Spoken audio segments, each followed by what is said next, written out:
दोस्तों, मैं हूं डॉक्टर रिजाउल हमीद और आप देख रहे हैं माइंड केयर मोंडिया। मैं आज आपके सामने एक बहुत ही इम्पोर्टेंट इशू को लेके आया हूं और ये इशू बहुत ही प्रिवेलेंट है हमारे सोसाइटी में। कोई बोलता है कि ये सोशल मीडिया के कारण है, कोई बोल रहा है कि इंटरनेट का ओवर यूज के कारण में हो रहा है, कोई बोलता है कि हमारे सोसाइटी में मॉरल वैल्यूज कम हो गया है। और वो इशू क्या है? वो इशू है लव अफेयर्स ऑफ टीनेजर्स। हमने ऐसा बहुत सारे केसेस हमने मैनेज किया है और उसमें जो हमने देखा है और हमने क्या रियलाइज किया है वो आज आपके सामने हम बोलने के लिए जा रहे हैं। ये जो है द इशू है द टीनेज लव अफेयर्स। हम टीनेज लव अफेयर कब कहते हैं, किसको कहते हैं और वो क्या क्या सिम्टम्स लेके आते हैं, वो अभी हमारे बोलेंगे हमारे IC head of the department of psychology mind का न्यूरो साइकाट्री रिसर्च सेंटर है जोशी बैरागी। तो जोशी बैरागी आपको बोलेंगे कि ये जो टीनेज लव अफेयर हम बोल रहे हैं तो इसमें क्या क्या सिम्टम्स लेके ये पेशेंट हमारे पास आते हैं और ये पेशेंट मोस्टली फीमेल्स होते हैं। I'm a psychologist working in Mind Care Neuropsychiatry Research Center since last 8 years under the guidance and mentorship of Dr. Razaul Hamid. So जो कि हम जो केस के बारे में बताना चाहते हैं, it is not mentioned in our textbook. पर देखा जाता है कि in general कि ये केसेस हमारे सोसाइटी में बहुत ही प्रिवेलेंट है, regardless of race, culture, sex and economic conditions. But mainly हमारे पास जो केसेस आ रहे थे वो टीनेज गर्ल्स के थे, फ्रॉम 11 to 20 ईयर्स के बीच में। पर जब हमारे यहाँ पे जब पेरेंट्स लोग इन्हें अपने बच्चे को लाते थे, टीनेज गर्ल्स को, विद सिम्टम्स लाइक पढ़ाई पे ध्यान नहीं दे रहे थे, एकेडमिक डिटोरिएशन हो गया है, स्कूल जाना बंद कर दिया है, तो हम जब डीप लेवल में जाते तो पता चलता है कि ही और she is involve in A love affair with a boy. और वो रिलेशनशिप इतना इंटेंस हो जाता है कि वो अपना जो ऑक्यूपेशनल फंक्शनिंग है, जो अपना गोल्स एंड ऑब्जेक्टिव्स है, उसको कॉम्प्रोमाइज कर देते हैं और डिसइनहिबिटेड बिहेवियर दिखाई देता है। जैसे कि पेरेंट्स के सामने ही रिवील कर देते हैं कि I am going to marry this boy only, और एक प्रेशराइज सिचुएशन कर देते हैं कि मुझे इस लड़का के साथ ही जाना होगा, नहीं तो मैं सुसाइड अटेम्प्ट करूंगी, या फिर मैं चली जाऊंगी, मैं घर छोड़कर चली जाऊंगी, या फिर उस लड़के के साथ में चली जाऊंगी। ऐसा एक डिसइनहिबिटेड बिहेवियर दिखाई जाता है। Overwhelming use of cell phone दिखाई जाता है कि पेरेंट्स के सामने ही या फिर स्टडीज ना करके, स्कूल ना जाके वो बच्चियां फ़ोन पे लगे रहते हैं, और फ़ोन नहीं देने के कारण उन लोग एग्रेसिव बिहेवियर्स दिखाते हैं, जैसे कि पेरेंट्स को डिफाइंट हो जाना, या फिर अपोजिशनल वे में बिहेव करना, उन्हें गाली गलौज करना, या फिर जो भी बोला जाता है उनका कंप्लीटली ऑपोजिटली बिहेव करना। और यहाँ पे दिखाई जाता है कि they go against the societal norms, और बाहर जाने के बहाने, जैसे कि ट्यूशन या कहीं पे जाने के बहाने, they spend long hours of time with the boy. So in this aspect what we see is that उन लोग अपना जो गोल्स एंड ऑब्जेक्टिव्स, अपना ऑक्यूपेशनल जो वो है, स्टडीज है, उसे पूरा तरीके से कॉम्प्रोमाइज कर देते हैं। तो ये जो overwhelming desire, disinhibited behaviour, increased aggressiveness, restlessness जो दिखाया जाता है, सो इसे हम अगर साइकोलॉजिकली एंड साइकेट्रिकली इसे एड्रेस करें तभी ये इश्यूज को रिजॉल्व किया जा सकता है, क्योंकि इतना ओवरवेलमिंग ये लिबिडिनल बिहेवियर इतना बढ़ जाता है इनमें कि इन्हें कोई शर्म नहीं रहता। यहाँ पे ऐसे केसेस लाए जाते हैं जो कि कभी कभी इलोप कर भी जाते हैं। वी एडमिट देम, क्योंकि और कोई चारा नहीं रहता, वो तो डिफाइंड हो जाते हैं, मेडिसिन नहीं लेते हैं। तो फिर यहाँ पे जब एडमिट करा जाता है तो we can see all the changes in the behaviour. उनमें वो डिसइनहिबिटेडनेस कम हो जाता है, रेस्टलेसनेस कम हो जाता है, जो ओवरवेलमिंग डिजायर और क्रेविंग रहता है उस इंसान के प्रति, एक लिबिडिनल जो एक एक्सपेक्ट रहता है वो कम हो जाता है, और धीरे धीरे उनका जो रियलिटी एस्पेक्ट जो लॉस हो जाता है इस कंडीशन में, वो रियलिटी एस्पेक्ट उसमें आने लगता है। हाँ तो दोस्तों, तो ये ऐसा एक सिचुएशन है जो टीनेज में देखा जाता है और इसका सबसे इंपॉर्टेंट सिम्टम जो है वो है ओवरवेलमिंग इंडल्जेंस इन लिबिडिनल बिहेवियर्स। वो अपना जो फंक्शनिंग, ऑक्यूपेशनल फंक्शनिंग, जैसे कि पढ़ाई करना और सोशल फंक्शनिंग, जैसे कि लोगों से मिलना जुलना, ये सब इम्पेयर हो जाता है और ये हमारे सोसाइटी में बहुत ही ज़्यादा है।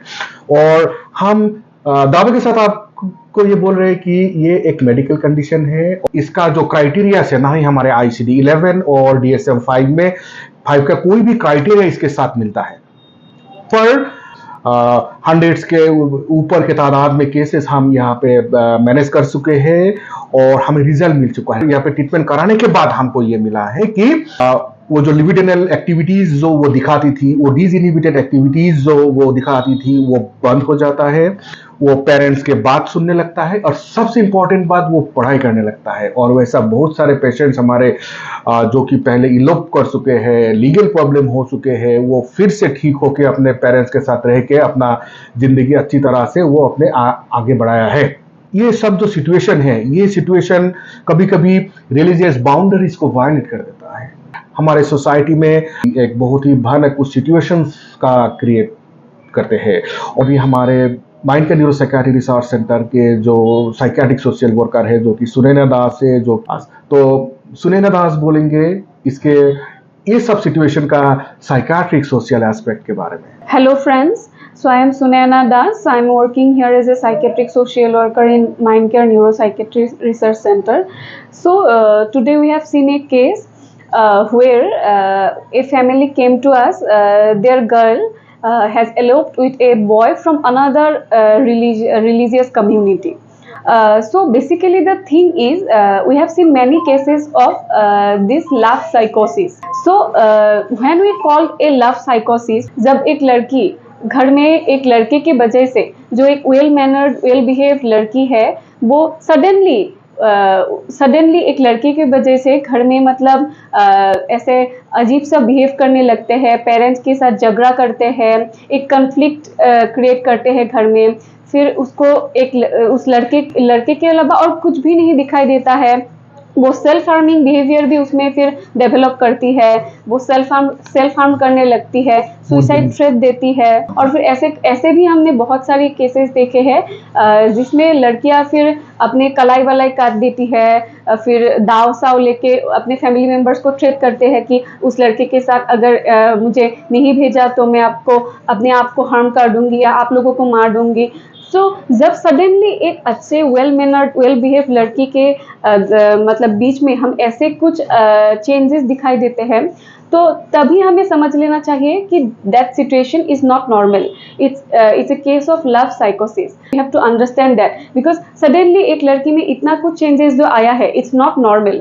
सो then what is the next step? So next step is, अगर हम फिर वो स्टॉप करना चाहते हैं, अगर उसको हम मैनेज करना चाहते हैं, उस फैमिली में हम अगर फिर से वो शांति लाना चाहते हैं या फिर वो गर्ल को एक नॉर्मल सिचुएशन आप लोग देना चाहते हैं, तो हमें तुरंत क्या करना होगा?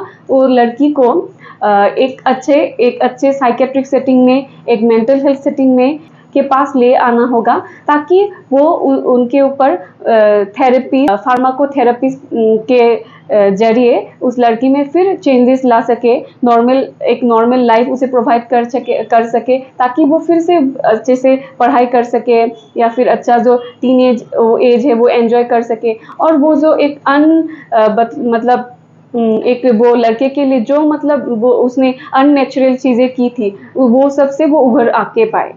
इन अ नटशेल, जब भी कोई भी अंडर एज लड़की हो या लड़का हो, वो लिबिडिनल बिहेवियर करना शुरू कर देता है, लव सॉर्ट्स ऑफ एक्टिविटीज करना शुरू कर देता है कोई भी अपोजिट सेक्स वालों के साथ, तो तभी हम इसको एबनॉर्मल मानते हैं। हालांकि इसका कोई डायग्नोस्टिक क्राइटेरिया हमारे बुक्स में नहीं है, पर ये एक ट्रीटेबल कंडीशन है और इसको ठीक किया जा सकता है। एक एग्जाम्पल के तौर पर हम दिखा रहे हैं कि हमारे सामने जो बेटी है, जो कि ये लव साइकोसिस की एक केस थी और वो अभी ठीक हो गया है।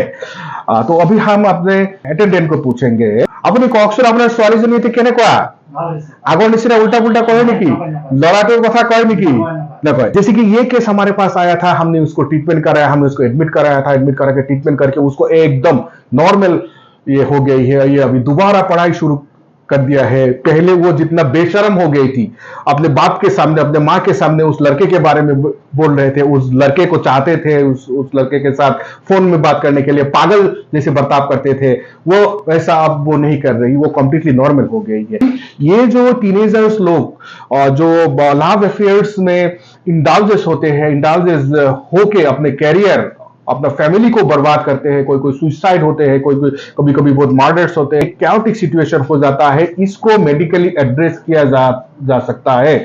और ये सबसे इंपॉर्टेंट बात, और इस सिचुएशन को हम नाम दे रहे हैं लव साइकोसिस, और इस सिचुएशन को हम मेडिकली एड्रेस कर सकते हैं और सोसाइटी में और उस फैमिली में फिर से शांति का स्थापन कर सकते हैं। ये वीडियो रिलीज किया जा रहा है for creating awareness on various types of mental illness, जैसे कि ये भी एक मेंटल इलनेस है और जिसका जो एविडेंसेस हमें मिला है, क्योंकि हम सक्सेसफुली बहुत सारे केसेस को हमने दोबारा वो फिर से पढ़ाई शुरू किया है, अपने पिता के, अपने परिवार के बात सुनना शुरू कर दिया है, उस लड़के के बारे में सोचना या उस लड़के से कुछ भी रिलेशन रखना, ये सब कुछ छोड़ दिया है।